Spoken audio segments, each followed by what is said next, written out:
محرم کے مہینے میں ایک بہت بڑا سانحہ ہوا۔ یہ سانحہ واقعہ کربلا کے نام سے معروف ہے۔ اس سانحے کے تاریخی پس منظر کو اگر ہم جاننا چاہیں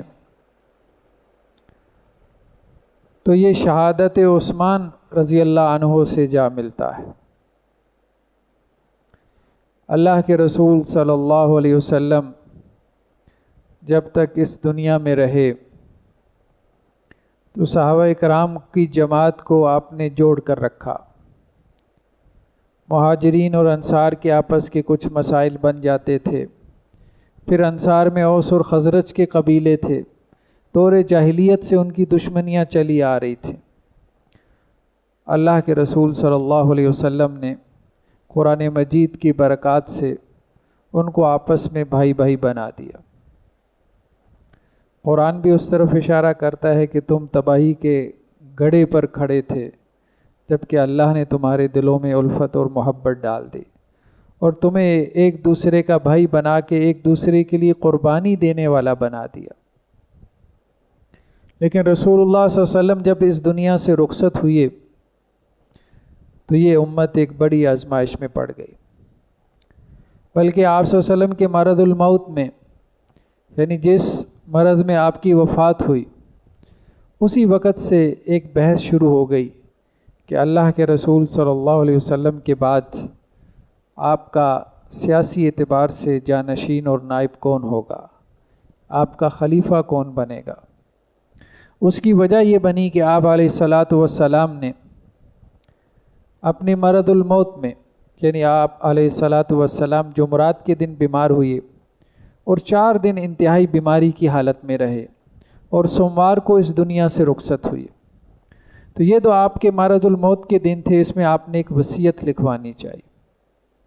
آپ نے کہا کہ قلم دوات اور کاغذ لے آؤ، میں تمہیں کچھ لکھوانا چاہتا ہوں تاکہ میرے بعد تم تفرقے میں نہ پڑو۔ اب اللہ کے رسول صلی اللہ علیہ وسلم کیا لکھوانا چاہتے تھے وہ دوسری روایتوں میں ہے کہ آپ علیہ الصلاۃ والسلام نے حضرت عائشہ رضی اللہ عنہا سے فرمایا کہ اپنے والد کو بھی بلوا لو، اپنے بھائی کو بھی بلوا لو، میں یہ چاہتا ہوں کہ ان کے حق میں وصیت کر جاؤں۔ پھر آپ صلی اللہ علیہ وسلم نے کہا کہ نہیں، بہتر ہے کہ میں وصیت نہ کر کے جاؤں۔ اس کی وجہ یہ ہے کہ اللہ بھی ابو بکر کے علاوہ راضی نہ ہوگا اور اہل ایمان بھی ابو بکر کے علاوہ کسی کی خلافت اور امارت پہ راضی نہ ہوں گے۔ تو آپ صلی اللہ علیہ وسلم کی خواہش تو یہ تھی کہ آپ وصیت کر جاتے، لیکن پھر آپ نے نامینیشن نہیں کی اور اس دنیا سے بغیر نامینیٹ کیے کہ میرے بعد کون خلیفہ ہوگا آپ دنیا سے چلے گئے۔ لیکن چونکہ آپ اس خواہش کا اظہار کر چکے تھے تو اب اس وجہ سے 2 گروپس بن گئے تھے صحابہ کرام میں۔ میجورٹی صحابہ کی یہی سمجھتی تھی کہ حضرت ابو بکر رضی اللہ عنہ کے حق میں ہی اللہ کے رسول صلی اللہ علیہ وسلم کی وصیت ہونے والی تھی، تو اس لیے وہی سب سے زیادہ حقدار ہیں آپ کے بعد خلافت اور امامت کی۔ لیکن اہل بیت میں سے حضرت عباس رضی اللہ عنہ کا ذہن یہ تھا، جو رسول اللہ صلی اللہ علیہ وسلم کے چچا تھے، کہ آپ کے خاندان میں سے کسی کو خلیفہ اور نائب ہونا چاہیے، اور وہ اس حوالے سے حضرت علی رضی اللہ عنہ سے بات چیت بھی کر لیا کرتے تھے کہ ہمیں اس معاملے میں اللہ کے رسول صلی اللہ علیہ وسلم سے پوچھ لینا چاہیے۔ خیر بہرحال آپ صلی اللہ علیہ وسلم دنیا سے رخصت ہو گئے، اگرچہ کچھ تھوڑا بہت جھگڑا پیدا ہوا، اور وہ جھگڑا اہل بیت کا نہیں تھا یا عام صحابہ کا نہیں تھا، بلکہ وہ مہاجرین اور انصار کا جھگڑا بن گیا۔ مہاجرین نے کہا کہ خلیفہ ہم میں سے ہوگا اور انصار نے کہا کہ خلیفہ ہم میں سے ہوگا۔ ثقیفہ بنی ساعدہ کے اندر، مدینہ کے اندر ہی آپ کہہ لیں کہ جی ایک بیٹھک تھی، وہاں پہ صحابہ کرام جمع ہوئے تو حضرت عمر رضی اللہ عنہ نے ایک ڈیسیژن لیتے ہوئے حضرت ابو بکر رضی اللہ عنہ کے ہاتھ پہ بیعت کر لی۔ اس کے بعد پھر تمام جو صحابہ کرام تھے حضرت ابو بکر رضی اللہ عنہ کی بیعت پہ ٹوٹ پڑے، اور انصار کو انہوں نے سمجھا لیا کہ اللہ کے رسول صلی اللہ علیہ وسلم کے فرامین ہیں کہ آئندہ جو بھی خلیفہ ہوگا، جو بھی امام ہوگا، وہ قریش میں سے ہوگا۔ آپ صلی اللہ علیہ وسلم کی ایسی بہت سی روایات اور احادیث موجود تھیں جس میں آپ نے یہ بتلایا تھا کہ میرے بعد جو خلیفہ اور جو امیر ہوگا، امیر المومنین، وہ قریش میں سے ہوگا۔ اس کی وجہ یہ ہے کہ اہل ایمان یا یہ امت قریش کے علاوہ پہ راضی نہیں ہوگی۔ قریش کو جو وجاہت حاصل تھی، جو خاندانی وجاہت، اور خاص طور پہ بیت اللہ کی تولیت صدیوں سے ان کے پاس تھی، تو اب ان کے مقابلے میں کسی اور قبیلے، اور خاص طور پہ ظاہری بات ہے یہ مکہ کے لوگ تھے، السابقون الاولون میں سے تھے۔ انصار تو بعد میں جب آپ صلی اللہ علیہ وسلم ہجرت کر کے مدینہ تشریف لے گئے، 13 سال بعد وہ ایمان لے کے آئے اور آپ صلی اللہ علیہ وسلم کی نصرت کی، تو اس لیے آپ صلی اللہ علیہ وسلم نے واضح طور پہ بتلا دیا تھا کہ ائمہ اور میرے بعد کے جو خلفاء ہیں وہ قریش میں سے ہوں گے۔ تو خیر بہرحال وہ ایک بڑا جھگڑا یوں ٹل گیا اور حضرت ابوبکر رضی اللہ عنہ کو خلیفہ بنا دیا گیا اور اس کے اوپر امت کا اجماع ہو گیا۔ حضرت علی رضی اللہ عنہ نے شروع میں بیعت نہیں کی تھی، لیکن بعد میں انہوں نے بھی بیعت کر لی۔ نہ صرف بیعت کر لی بلکہ مسجد میں آ کے حضرت ابوبکر صدیق رضی اللہ عنہ کی فضیلت میں، ان کی منقبت میں بہت اچھے الفاظ کہے۔ حضرت ابوبکر رضی اللہ عنہ نے بھی ان کے حوالے سے بہت اچھے الفاظ کا اظہار کیا۔ حضرت ابوبکر رضی اللہ عنہ کی خلافت کوئی 2 سال تک رہی، اس کے بعد حضرت عمر رضی اللہ عنہ کو انہوں نے خلیفہ نامینیٹ کیا۔ حضرت عمر رضی اللہ عنہ کی خلافت کوئی 11.5 سال تک رہی۔ اس کے بعد حضرت عمر رضی اللہ عنہ نے 6 افراد کی کمیٹی بنا دی تھی۔ اس کمیٹی میں سے 4 افراد تو ویسے ہی الگ ہو گئے کہ ہم نے خلیفہ نہیں بننا، 2 افراد باقی رہ گئے، حضرت عثمان اور حضرت علی۔ اس میں بھی حضرت عثمان رضی اللہ عنہ کے حق میں فیصلہ ہو گیا۔ پھر حضرت عثمان رضی اللہ عنہ کی خلافت کا دور بھی پرامن طریقے سے گزر گیا۔ اب یہ جو 3 خلافتیں تھیں، حضرت ابوبکر کی، حضرت عمر کی، حضرت عثمان رضی اللہ عنہ کی، تو سلطنت اسلامیہ بہت وسیع ہوتی رہی۔ مسلمان جو ہے وہ دنیا کے بڑے حصے کو فتح کر چکے تھے۔ پھر اچانک ایک بہت بڑا حادثہ رونما ہوا، ایک بہت بڑا سانحہ، کہ حضرت عثمان رضی اللہ عنہ کو دارالخلافہ میں، مدینہ منورہ کے اندر ان کے گھر میں باغیوں نے شہید کر دیا۔ اس کے بعد سے یہ امت تقسیم ہو گئی، سپلٹ ہو گئی۔ اس کے بعد سے جو ہے وہ اختلافات شروع ہو گئے، اور پھر وہ اختلافات رکنے کا نام نہیں لیتے رہے۔ وہ ایک سانحہ دوسرے سانحے کو جنم دیتا رہا، ایک حادثے کے بعد دوسرا حادثہ ہوتا رہا۔ حضرت عثمان رضی اللہ عنہ کی جب شہادت ہوئی تو اس کے بعد حضرت علی رضی اللہ عنہ امیر المومنین بنے۔ وہ خلیفہ راشد ہیں، 10 مبشرہ میں سے ہیں، رسول اللہ صلی اللہ علیہ وسلم کے داماد ہیں۔ اللہ کے رسول صلی اللہ علیہ وسلم نے انہی کے بارے میں ارشاد فرمایا کہ علی کی میرے ساتھ وہی نسبت ہے جو کہ ہارون کی موسیٰ کے ساتھ تھی۔ تو السابقون الاولون میں سے ہیں، آپ صلی اللہ علیہ وسلم کے شروع کے ساتھیوں میں سے ہیں۔ آپ کے خاندان میں سے سب سے زیادہ سپورٹ جس نے آپ کو کیا وہ حضرت علی رضی اللہ عنہ تھے۔ لیکن جیسے وہ خلیفہ بنے ان کی آزمائشیں بھی شروع ہو گئیں۔ ان آزمائشوں میں سے ایک بڑی آزمائش یہ تھی کہ جن لوگوں نے حضرت عثمان رضی اللہ عنہ کو شہید کیا تو ان کے بارے میں کہا جا رہا تھا کہ وہ حضرت علی رضی اللہ عنہ کے لشکر میں۔ تو اب بعض صحابہ کرام نے جو کہ 10 مبشرہ میں سے تھے، حضرت طلحہ، حضرت زبیر رضی اللہ عنہما، اور ان میں سے حضرت زبیر آپ صلی اللہ علیہ وسلم کے پھوپھی ذات بھی تھے، وہ بھی آپ صلی اللہ علیہ وسلم کے کزن تھے۔ پھر المومنین حضرت عائشہ رضی اللہ عنہ، ان اصحاب نے یہ مطالبہ شروع کر دیا حضرت علی رضی اللہ عنہ سے کہ آپ ان باغیوں سے قصاص لیں جنہوں نے حضرت عثمان رضی اللہ عنہ کو شہید کیا۔ حضرت علی رضی اللہ عنہ کہتے تھے ایک تو وہ متعین نہیں ہے، دوسری بات یہ ہے کہ جو نام آپ لے رہے ہیں، آپ جن کو متعین کر رہے ہیں، نامینیٹ کر رہے ہیں، اس میں سے کچھ نام لیے جاتے تھے، اشتر نخی کا نام لیا جاتا تھا، محمد بن ابی بکر کا نام لیا جاتا تھا، کچھ اور لوگوں کے نام وہ لوگ لیتے تھے کہ یہ متعین لوگ ہیں جو کہ شامل تھے، باقی تو جتھا تھا 1000 کے قریب۔ تو کچھ لوگ اس میں سے معروف تھے، کچھ واپس چلے گئے، کچھ حضرت علی رضی اللہ عنہ کے لشکر میں چلے گئے۔ تو حضرت علی رضی اللہ عنہ یہ کہتے تھے کہ دیکھو ایک خلیفہ کو شہید کر دیا گیا، اب اس وقت یہ لوگ مضبوط ہیں، دارالخلافہ کے اندر ہیں، ہماری جو فوجیں ہیں وہ سرحدوں پہ لڑ رہی ہیں، وہ اس وقت آ کے ہمیں سپورٹ نہیں کر سکتی، تو باغیوں کی تعداد زیادہ ہے، اس وقت اگر حالت جنگ میں میں ان سے قصاص لیتا ہوں تو یہی میرے خلاف ہو جائیں گے، اور آپ عثمان کے بعد مجھے بھی شہید کروا دیں گے، تو مجھے کچھ وقت دو کہ سیاسی اعتبار سے میں مضبوط ہو جاؤں، اس کے بعد آپ قصاص کا مطالبہ کریں تو ہم مل کے ان سے قصاص لیں گے۔ تو قصاص کے حوالے سے مجھے کوئی اختلاف نہیں ہے، لیکن اس میں کچھ رکاوٹیں ہیں، کچھ موانع ہیں، کچھ مصلحتیں پیش نظر ہیں اور میں اس حوالے سے آپ کے ساتھ ہوں کہ ان سے قصاص لینا چاہیے. تو یہ اختلاف تھا جو پھر بڑھتے بڑھتے جنگ کی صورت اختیار کر گیا. صحابہ کرام میں جنگ جمل ہوئی. اب اس جنگ جمل کے نتیجے میں دونوں طرف سے اصحاب شہید ہوئے. اب یہ جنگ بھی ایک غلط فہمی کا نتیجہ تھی. دونوں لشکر آمنے سامنے ہو گئے. حضرت علی رضی اللہ عنہ کا لشکر ایک طرف تھا, دوسری طرف حضرت طلحہ, زبیر, ام المومنین حضرت عائشہ رضی اللہ عنہ تھی. ان کے درمیان آپس میں ایک دوسرے کی طرف صلح کے پیغامات بھی بھیجے گئے. وہ صلح ہو بھی گئی. حضرت علی رضی اللہ عنہ ایگری کر گئے کہ ہم فوری قصاص لے لیتے ہیں. لیکن ہوا یہ کہ جب باغیوں کو خبر ہوئی کہ حضرت علی رضی اللہ عنہ اس پہ آمادہ ہو گئے ہیں تو اب انہیں لگا کہ ہماری خیر نہیں. تو رات کے اندھیرے میں انہوں نے مخالف جو لشکر تھا اس کے خیموں کے اوپر تیر اندازی شروع کر دی. اس سے بھگدڑ مچ گئی اور اس بھگدڑ میں کسی کو پتہ ہی نہیں چلا. انہوں نے یہ سمجھا کہ شاید حضرت علی رضی اللہ عنہ کے لشکر نے ہم پہ حملہ کر دیا اور اس طرح سے غلط فہمی میں ایک جنگ چھڑ گئی اور اس میں ہزاروں مسلمان شہید ہو گئے. خیر حضرت علی رضی اللہ عنہ کو اس میں فتح حاصل ہوئی.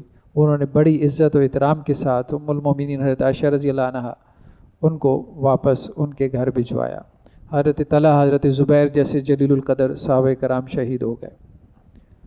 لیکن بہرحال حضرت علی رضی اللہ عنہ بھی ان کے لیے دعا گو رہتے تھے اور وہ اس چیز کو سمجھتے تھے کہ یہ ایک غلط فہمی کی وجہ سے ہوئی, غلط فہمی کی وجہ سے ہوئی.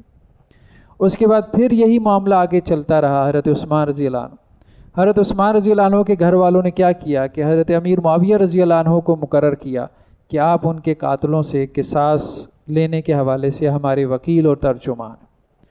تو حضرت امیر معاویہ رضی اللہ عنہ حضرت عمر رضی اللہ عنہ کے زمانے سے شام کے گورنر تھے.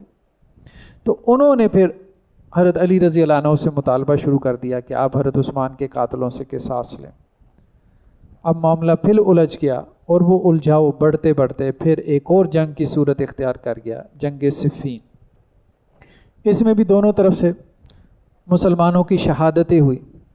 ہاں, اس میں صحابہ کرام کی ایک جماعت ایسی تھی جو حضرت علی رضی اللہ عنہ کے ساتھ تھی, ایک ایسی تھی جو حضرت امیر معاویہ رضی اللہ عنہ کے ساتھ تھی, اور ایک جماعت ایسی تھی جو یہ کہتی تھی ہم نے کسی طرف بھی شامل نہیں ہونا, کیونکہ اللہ کے رسول صلی اللہ علیہ وسلم نے فرمایا کہ میری امت کا سب سے بڑا فتنہ یہ ہوگا کہ مسلمان آپس میں لڑیں گے.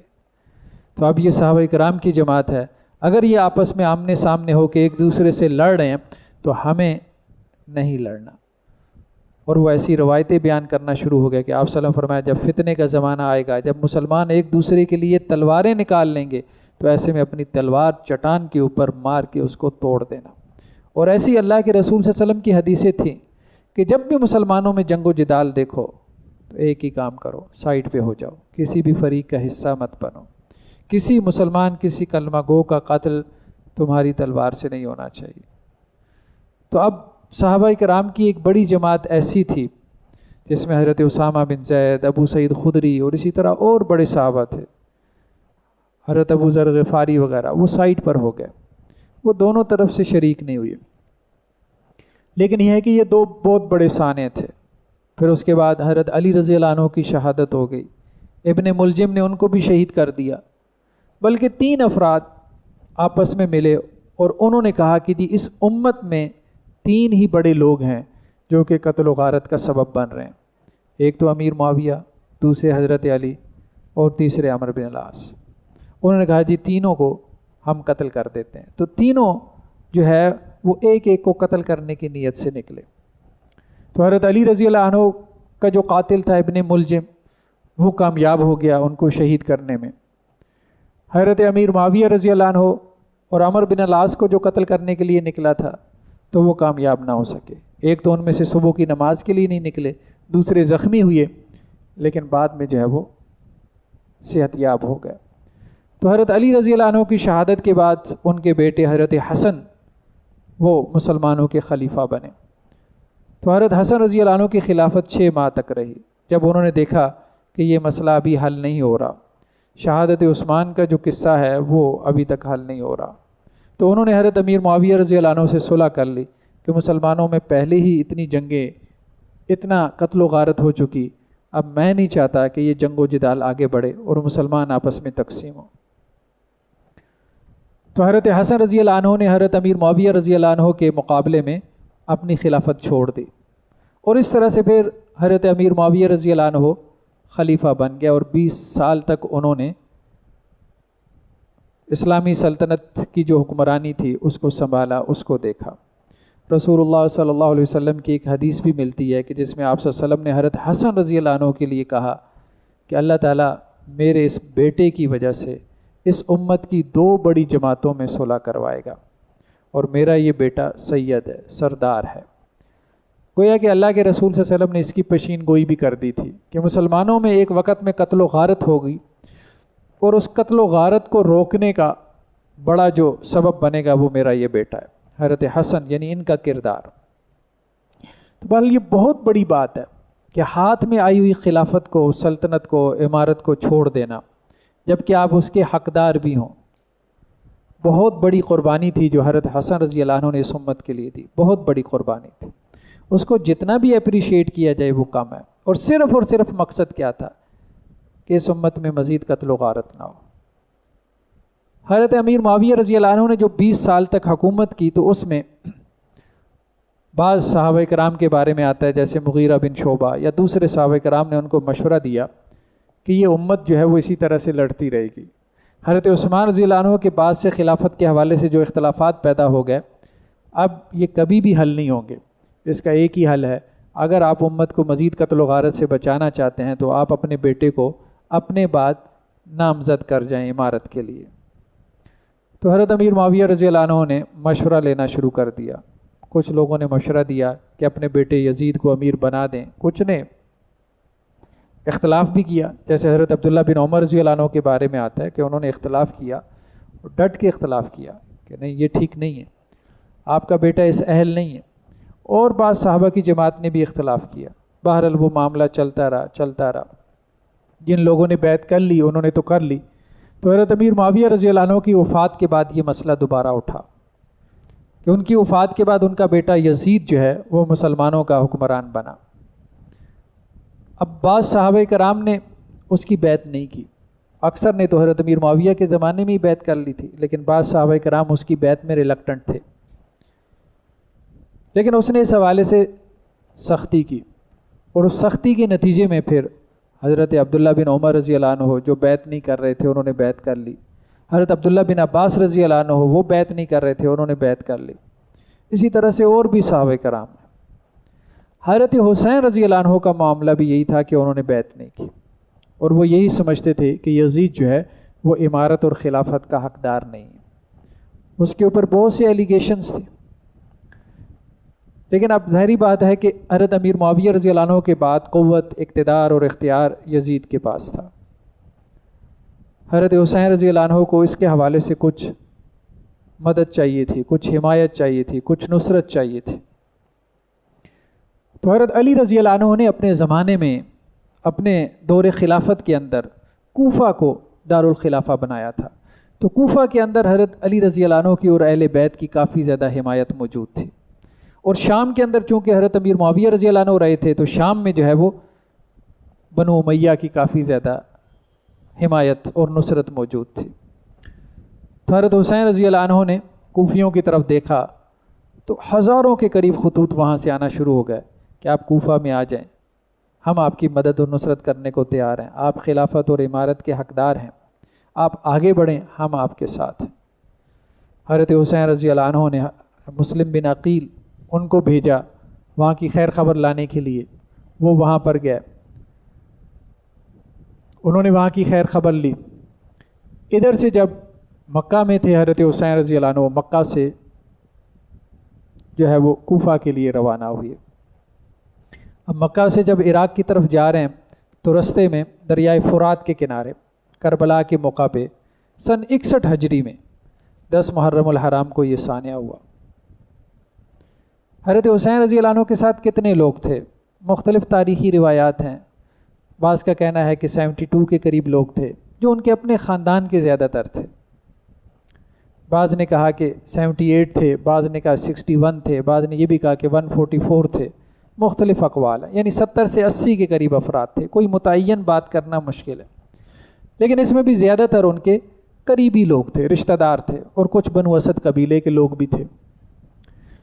تو تو حضرت حسین رضی اللہ عنہ کا یہ اقدام کسی طرح سے بھی کوئی خروج نہیں تھا جسے ہم خروج یا بغاوت کہتے ہیں، ایسا کچھ بھی نہیں تھا۔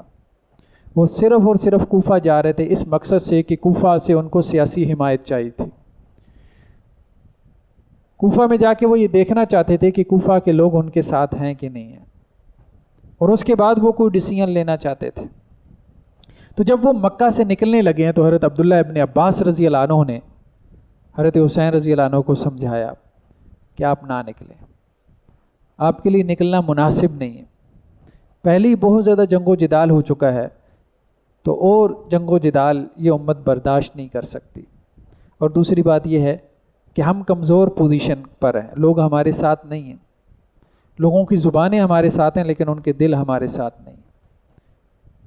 تو حضرت حسین رضی اللہ عنہ کو بہت زیادہ سمجھایا، یہاں تک حضرت عبداللہ ابن عباس رضی اللہ عنہ یہ تک کہتے تھے کہ اگر مجھے پتہ چل جائے کہ میں آپ کی اونٹنی کے سامنے لیٹ جاؤں اور آپ کوفہ کا سفر کرنے سے رک جائیں گے تو میں یہ بھی کر لوں گا، لیکن حضرت حسین رضی اللہ عنہ نے ایک عزم کر لیا تھا اور وہ اس کے لیے تیار تھے۔ حضرت عبداللہ بن عمر رضی اللہ عنہ آئے، انہوں نے بھی کہا کہ مناسب وقت نہیں ہے کہ آپ اس وقت میں نکلیں۔ اور بھی محمد بن حنفیہ، یہ حضرت حسین رضی اللہ عنہ کے بھائی تھے، حضرت علی کے بیٹے تھے محمد بن حنفیہ۔ انہی سے پھر آگے ہمارے یہاں جو آوان ہیں، یہ آوان بیسیکلی حضرت علی کے بیٹے محمد بن حنفیہ کی اولاد میں سے، انہوں نے بھی آ کے سمجھایا۔ حالانکہ یہ محمد بن حنفیہ جنگ جمل میں ساتھ لڑتے رہے حضرت علی رضی اللہ عنہ کے ساتھ، بلکہ جھنڈا ان کے ہاتھ میں تھا، تو ایسا نہیں تھا کہ وہ جنگ سے پیچھے رہ جانے والوں میں سے تھے۔ لیکن وہ بھی جیسے حضرت حسن رضی اللہ عنہ نے صلح کر لی، اسی طرح محمد بن حنفیہ وہ بھی اس طرف آ گئے تھے کہ نہیں، اب زیادہ جنگ و جدال جو ہے وہ اس سے کوئی نتیجہ نہیں نکلنے والا، مسلمان امت کمزور ہوگی۔ لیکن حضرت حسین رضی اللہ عنہ نے عزم کر لیا تھا، تو وہ مکہ سے نکلے، جب کوفہ کے قریب پہنچے کربلا کے مقام پہ۔ اب کربلا کا جو مقام ہے وہ بھی کوفہ سے ذرا ہٹ کر ہے، اب یوں سمجھے کہ ایک طرح سے کوفہ پیچھے رہ جاتا ہے اور کربلا کا مقام جو ہے وہ آگے بڑھ جاتا ہے، تو گویا کہ یہ دمشق کے رستے پر آتا ہے، اور دمشق میں جو ہے وہ یزید اس وقت تھا۔ تو خیر بہرحال اس وقت یزید کی طرف سے تو یہ ہدایات تھیں، اس میں کوئی شک نہیں ہے کہ آپ بیعت لیں اور زبردستی بیعت لیں، لیکن اس کی طرف سے کوئی قتل کے احکامات تھے حضرت حسین رضی اللہ عنہ کے لیے۔ تو عام طور پہ مورخین نے لکھا ہے کہ یزید کی طرف سے حکم نامہ یہی تھا کہ حضرت حسین رضی اللہ عنہ سے تم نے میری بیعت لینی ہے، اس نے کوئی قتل کے احکامات صادر نہیں کیے تھے۔ لیکن یہ ہے کہ اس کا جو گورنر تھا ابن زیاد، جو مقامی گورنر تھا کوفہ کا، اس نے حضرت حسین رضی اللہ عنہ کے قتل کے احکامات صادر کیے۔ تو حضرت حسین رضی اللہ عنہ کو شہید کرنے والا شخص، اس کا نام تو سنان بن مالک آتا ہے، یا شامر ذی الجوشن کا نام بھی ملتا ہے، اور اس کے جو احکامات جاری کرنے والا تھا وہ یزید کا گورنر تھا، ابن زیاد کوفہ کا گورنر۔ تو خیر کوفیوں نے تو عین وقت پہ حضرت حسین رضی اللہ عنہ کا ساتھ چھوڑ دیا۔ یزید نے جب ابن زیاد کو گورنر بنایا تو ابن زیاد سخت گیر انسان تھا، تو اس نے کوفیوں کو خوب ڈرایا دھمکایا کہ میں کسی کو چھوڑوں گا نہیں اگر تم میں سے کسی نے ہمارے خلاف بغاوت کی۔ تو اب کوفی جو ہے وہ دبک کے بیٹھ گئے۔ تو کربلا میں دونوں فوجیں آمنے سامنے ہوئیں، تو حضرت حسین رضی اللہ عنہ نے اس وقت 3 شرائط پیش کی، اور وہ بہت معقول شرائط تھیں، بہت ریزنیبل شرائط تھیں کہ دیکھو ان 3 میں سے ایک بات مان لو، میں بھی نہیں چاہتا کہ کوئی جنگ و جدال ہو۔ ایک تو یہ کہ جہاں سے میں آیا ہوں وہاں واپس چلا جاؤں، یعنی مکہ، اور اپنی بقیہ زندگی اللہ کی عبادت میں گزار دوں۔ اور حضرت حسین رضی اللہ عنہ کے بعد میں آنے والی جو اولاد ہے، جنہیں اہل تشیع کے ہاں ائمہ کا درجہ دیا جاتا ہے، ان سب نے بعد میں یہی منہج اختیار کیا کہ اپنے آپ کو عبادت، تعلیم اور تبلیغ کے لیے وقف کر دیا۔ حضرت حسین کے بیٹے علی زین العابدین، ان کے بیٹے محمد الباقر، ان کے بیٹے امام جعفر الصادق، ان کے بیٹے موسیٰ الکاظم، ان کے بیٹے علی رضا، یہ سب تعلیم و تدریس میں پھر مشغول رہے، جنگ و جدال سے دور رہے۔ تو حضرت حسین رضی اللہ عنہ نے بھی اس وقت یہی پیشکش کی کہ دیکھو جہاں سے میں آیا ہوں وہاں واپس چلا جاتا ہوں۔ دوسرا یہ ہے کہ مجھے سرحدوں کی طرف جانے دو کہ کافروں سے لڑتا ہوا اللہ کے راستے میں شہید ہو جاؤں، اور تیسرا یہ کہ مجھے یزید سے ملنے دو میں اس کے ساتھ اپنا معاملہ خود طے کر لوں. لیکن ابن زیاد اس نے یہ ڈیسیژن لیا کہ نہیں، ہم ان 3 شرائط میں سے آپ کی کسی بھی شرط کو قبول کرنے کو تیار نہیں. اور اس نے پھر جو ہے وہ قتل کا ڈیسیژن لے لیا. بہرحال حضرت حسین رضی اللہ عنہ کے ساتھ جو لوگ تھے وہ تو کچھ بھی نہیں تھے، 70-80 افراد کیا ہوتے ہیں. تو یہ ایک مظلومانہ شہادت تھی، اس میں کوئی شک نہیں ہے کہ یہ اس امت کا ایک بہت بڑا سانحہ تھا. پھر اس کے بعد ان کی لاش کی بھی حرمتی کی گئی. یہ بھی ہمیں ملتا ہے روایتوں میں، صحیح روایتوں میں ملتا ہے کہ حضرت حسین رضی اللہ عنہ کا جب سر کاٹ کر جسم سے علیحدہ کیا گیا تو جو کوفہ کا گورنر تھا ابن زیاد، تو وہ ان کی ناک کے اوپر چھڑی مار رہا تھا. تو حضرت انس بن مالک رضی اللہ عنہ نے اس کو منع کیا کہ دیکھو یہ وہ چہرہ ہے کہ میں نے دیکھا کہ اللہ کے رسول صلی اللہ علیہ وسلم یہاں کا بوسہ لیا کرتے تھے، اور اللہ کے رسول صلی اللہ علیہ وسلم نے بہت فضیلتیں بھی بیان کی. اور ہمیں روایتوں میں ملتا ہے کہ آپ صلی اللہ علیہ وسلم ممبر پہ کھڑے تھے کہ آپ نے دیکھا حضرت حسن اور حسین آ رہے ہیں، تو آپ خطبہ جمعہ چھوڑ کے نیچے اترے اور دونوں کو گود میں اٹھایا اور پھر کہا انما اموالکم اولادکم فتنہ، دیکھو تمہاری اولاد تمہارے لیے ایک آزمائش ہے. یعنی میں اپنے بچوں کو لڑکھڑاتا دیکھ کے اپنے اوپر ضبط نہ کر سکا اور ممبر سے اتر کے میں نے ان کو اپنی گود میں اٹھا لیا. پھر یہ بھی روایتوں میں ملتا ہے کہ ایک کو آپ نے دائیں ران پہ بٹھایا ہوتا تھا، دوسرے نواسے کو بائیں ران پہ بٹھایا ہوتا تھا، اور آپ صلی اللہ علیہ وسلم کہہ رہے ہوتے تھے کہ یا اللہ میں ان سے محبت رکھتا ہوں، اور جو ان دونوں سے محبت رکھ یا اللہ تو بھی اس سے محبت رکھ. پھر آپ صلی اللہ علیہ وسلم فرمایا کہ یہ دونوں میرے 2 پھول ہیں، حضرت حسن اور حضرت حسین رضی اللہ عنہ. پھر یہ بھی فرمایا کہ یہ جنت کے سرداروں میں سے. تو بہرحال اس میں کوئی شک نہیں کہ وہ جنتیوں میں سے ہیں، جنت کے سرداروں میں سے ہیں، رسول اللہ صلی اللہ علیہ وسلم کے نواسے ہیں، آپ صلی اللہ علیہ وسلم کے محبوب تھے. اللہ کے رسول صلی اللہ علیہ وسلم نے کہا کہ جو ان سے محبت رکھے اللہ اس سے محبت رکھے. ان کے بہت فضائل اور مناقب ہیں. تو جن لوگوں نے حضرت حسین رضی اللہ عنہ کو شہید کیا، بہرحال وہ اللہ کی لعنت کے، اللہ کے رسول صلی اللہ علیہ وسلم کی لعنت کے اور اہل ایمان کی لعنت کے مستحق ہیں، جو بھی ہوں. جبکہ انہوں نے 3 پیشکش کر دی تھی، اب اس کے بعد تو کوئی مسئلہ نہیں رہ جاتا تھا، مطلب کوئی وجہ نہیں رہ جاتی تھی کہ بلا وجہ کوئی جنگ چھیڑی جاتی. لیکن ہم دیکھتے ہیں کہ اس دنیا میں ہی سیدنا حسین رضی اللہ عنہ کے قاتلوں کا بہت برا انجام ہوا. اس شہادت کے بعد پھر ایک تحریک پیدا ہوئی، مختار ثقفی نے پیدا کی. وہ اہل بیت سے محبت کرنے والوں میں سے تھا، اور اس نے پھر ان لوگوں کو چن چن کے قتل کیا جو کربلا کے واقعے میں آگے تھے. ان میں ایک کوفہ کا گورنر ابن زیاد تھا، وہ مارا گیا. اس کے بعد شمر ذی الجوشن تھا، وہ مارا گیا. سنان بن مالک تھا، وہ مارا گیا، اور بری طریقے سے ان کو مارا گیا، تشدد کر کر کے ان کو مارا گیا. تو اللہ تعالیٰ نے ان کا انجام دنیا میں ہی برا کیا. جنہوں نے حضرت حسین رضی اللہ عنہ کو شہید کیا ان کا انجام اس دنیا میں ہی بہت برا ہو گیا، وہ اپنے انجام کو پہنچ گئے. تو قرآن کی جو آیت ہم نے پڑھی تھی کہ کچھ لوگ ایسے ہیں کہ جنہوں نے اللہ کے ہاں اپنی قربانی پیش کی، اللہ نے ان کی قربانی قبول کر لی، اور اللہ کے ہاں وہ جنتوں میں ہے، اللہ کے ہاں جنتوں میں. تو اب سمجھنے کی بات کیا ہے؟ سمجھنے کی بات یہ ہے کہ حضرت حسین رضی اللہ عنہ کا جو میسج تھا، جو پیغام تھا، ان کا جو کردار ہے بیسیکلی، تو اس کو فالو کرنا ہے، اس کو فالو کرنا ہے. کہ انہوں نے سمجھا کہ بھائی یہ جو حکمران ہیں یہ درست نہیں ہے، یہ ٹھیک نہیں ہے، یہ طریقہ حکمرانی اس کے اندر خرابی آ چکی ہے. تو انہوں نے اس کو کرٹیسائز کیا اور اس کی اصلاح کے لیے باہر نکلے. یعنی ظالم حکمران کے سامنے جس کو وہ ظالم سمجھتے تھے کلمہ حق بلند کیا. یہ ان کی سیرت ہے. لیکن یہ ہے کہ اب ہم ان کے نام پہ کچھ رسم و رواج کو، کچھ خرافات کو دین کا حصہ بنا لیں تو یہ مناسب معلوم نہیں ہوتا. اصل چیز یہ ہے کہ ہم اہل بیت سے محبت رکھیں اور ان کے اسوہ کو فالو کریں. ہم کبھی حضرت علی رضی اللہ عنہ کی رات کی نماز کو دیکھیں کہ کیسے نماز پڑھتے تھے، کبھی ہم ان کی تواضع اور انکساری کو دیکھیں کہ کیسے ان میں تواضع اور انکساری تھی. ہم حضرت حسن رضی اللہ عنہ، حضرت حسین رضی اللہ عنہ کی سیرت کو مطالعہ کریں کہ ہمیں ان کے جیسا بننا ہے. یہ تو کام ہے جو کہ کرنے والے ہیں. باقی ان کے نام پہ ماتم کرنا، زنجیر زنی کرنا، اپنے جسم سے خون نکالنا، اس کو سڑکوں پہ بہانا، تعزیہ نکالنا، یہ ایسی چیزیں ہیں کہ جو اس امت میں بعد میں پیدا ہوئی. اس کا ہمارے دین سے کوئی تعلق نہیں.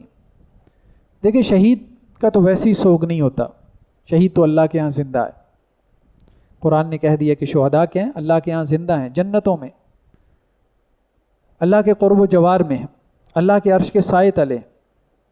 تو ان کا افسوس کیسا؟ تو شہید کا کیا ماتم کرنا. ہاں جو ویسے بھی اگر فوت ہو جائے، ویسے بھی فوت ہو جائے تو اس کا بھی سوگ ہمارے دین میں 3 دن تک ہے. 3 دن کے بعد کوئی سوگ نہیں. لیکن یہ ہے کہ ہم ہر سال جو ہے یہ سوگ منائیں، اور اس سوگ کے نام پہ بھی ہم لوگوں کو ایجوکیٹ تو نہ کریں کہ جو ان کی سیرت پہ ہم نے عمل کرنا ہے، ان کے جیسی قربانی ہم نے بھی دین کے لیے دینی ہے، یہ تو ہم ایجوکیٹ نہ کریں. لیکن یہ ہے کہ کچھ خرافات کو، کچھ بدعات کو، کچھ رسوم و رواج کو ہم عام کر دیں. گھوڑا نکال لیا، اب گھوڑے کے نیچے سے نکل گئے، زنجیر زنی کر کے جو ہے وہ ہم نے اپنا خون سڑکوں پہ بہا دیا. بھائی وہی خون آپ ڈونیٹ کر دیں. ہسپتالوں میں کتنے لوگ ہیں تھیلیسیمیا کے مریض ہوتے ہیں، بیچارے خون کی ایک بوتل کے لیے تڑپتے رہتے ہیں. کتنا خون آپ سڑکوں پہ بہا دیتے ہیں. اب ڈونیٹ کر دیں، صدقہ کر دیں، اس سوچ سے کر لیں. ٹھیک ہے، تو ان چیزوں کی طرف جو ہے وہ توجہ دینے کی ضرورت ہے. اور پھر اپنے گال پیٹنا، اپنا سینہ کو بھی کرنا، آپ صلی اللہ علیہ وسلم نے ایسی چیزوں سے منع فرمایا. اللہ کے رسول صلی اللہ علیہ وسلم نے فرمایا کہ جو شخص کسی کے ہاں کوئی فوتیدگی ہو جاتی تھی تو عربوں میں رواج تھا، عورتیں کیا کرتی تھی، بال کھول لیتی تھی، گربان کھول کے سینہ پیٹتی تھی. آپ صلی اللہ علیہ وسلم منع فرمایا اور کہا کہ جو سینہ پیٹے، جو اپنے بال کھول لے، اس کا ہم سے کوئی تعلق نہیں. تو اللہ کے رسول صلی اللہ علیہ وسلم نے ایسی چیزوں سے منع فرمایا. دیکھیں اس امت کے لیے اللہ کے رسول صلی اللہ علیہ وسلم کی دنیا سے جانے سے بڑھ کے کوئی ثانیہ نہیں ہے. لیکن کیا یہ امت آپ صلی اللہ علیہ وسلم کی دنیا سے جانے کا دن اس طرح سے اس کا سوگ سیلیبریٹ کرتی ہے؟ نہیں کرتی. آپ صلی اللہ علیہ وسلم 12 ربیع الاول کو اگر دنیا سے گئے ہیں، آپ کی تاریخی وفات ہے، تو ایسا تو نہیں ہے کہ امت میں 12 ربیع الاول کو جو ہے وہ سوگ منایا جاتا ہو. پھر حضرت علی رضی اللہ عنہ رمضان میں دنیا سے گئے. اب ایسا تو نہیں کہ رمضان میں جو ہے وہ 21 رمضان کو ان کی شہادت ہوئی تو ان کا سوگ منایا جاتا ہو. پھر حضرت ابوبکر گیا، حضرت عمر گیا. اگر تو ہم یہ سوچنا شروع کر دیں تو ہمارا ہر محبوب ہم اس کا سوگ منانا شروع کر دیں تو پورا سال ہی ہم سوگ کی حالت میں رہیں. ہم ان کے لیے دعا کریں، کثرت سے دعا کریں. ہم درود شریف پڑھیں، اللہم صلی علی محمد وعلی آل محمد، ہر وقت حالت درود میں رہیں. اب کیا ہے، اللہ کے رسول صلی اللہ علیہ وسلم کے لیے بھی ہم دعا گو ہیں کہ اللہ تعالیٰ ان کے درجات بلند کرے. اور آل محمد میں سب سے پہلے کون ہے؟ اہل بیت. تو اپنے عمل کے ذریعے سے ان کے لیے کچھ خیر کا کام کر جائیں، یا ان کے کردار کو، ان کی سیرت کو اپنا کے ہم ان کے کردار اور سیرت کو فالو کر کے ہم دنیا کے اندر کوئی تبدیلی پیدا کر جائیں، بجائے اس کے کہ ہم اپنا سینہ پیٹتے رہیں، بجائے اس کے کہ ہم اپنا خون جو ہے وہ سڑکوں پہ ضائع کرتے رہیں، بجائے اس کے کہ ہم مختلف قسم کی رسومات میں ملوث رہیں. ٹھیک ہے، عجیب و غریب قسم کے رسم و رواج میں. اس کا کوئی فائدہ نہیں ہے، اس کا کوئی فائدہ نہیں. جب انگریز ہمارے یہاں برطانیہ سے یہاں پر آئے اور انہوں نے برصغیر پہ قبضہ کیا، تو جب انہوں نے محرم کے جلوس دیکھے تو کہنے لگے کہ یہ کس کا ماتم کرتے ہیں. تو انہوں نے کہا رواس رسول علیہ الصلاۃ والسلام کا. انہوں نے کہا کب رخصت ہوئی ہے؟ اتنی صدیاں گزر گئی ہیں. یہ تو سمجھ سے بالاتر بات ہے کہ اتنی صدیاں گزر گئیں اور یہ اب ان کا ماتم کر رہے ہیں، یہ تو سمجھ سے بالاتر ہے. اور ویسے بھی شہید کا ماتم نہیں ہوتا. ہم کس چیز کا سوگ منائیں؟ وہ اس دنیا سے بہت بہتر مقام اور مرتبے پر ہے. اللہ کے قرب و جوار میں ہمارا یہ عقیدہ ہے کہ وہ جنت میں سے ہیں اور جنت کے سرداروں میں سے ہیں، اور اس وقت بھی جنت کے اندر ہی. ہمارے کرنے کا کام یہی ہے کہ جس مقصد کی خاطر انہوں نے زندگی گزاری، انہوں نے اپنی جان قربان کر دی، ہم اس مقصد کو، اس دین کو اپنی زندگی میں اہمیت دیں. بس سب سے بڑا لیسن تو یہی ہے. بھائی دین کی خاطر انہوں نے اپنی جان دے دی تو آج ہماری زندگیوں میں کتنا دین ہے. بس اتنی سی بات. اللہ سے دعا اللہ تعالیٰ عمل کی توفیق نصیب.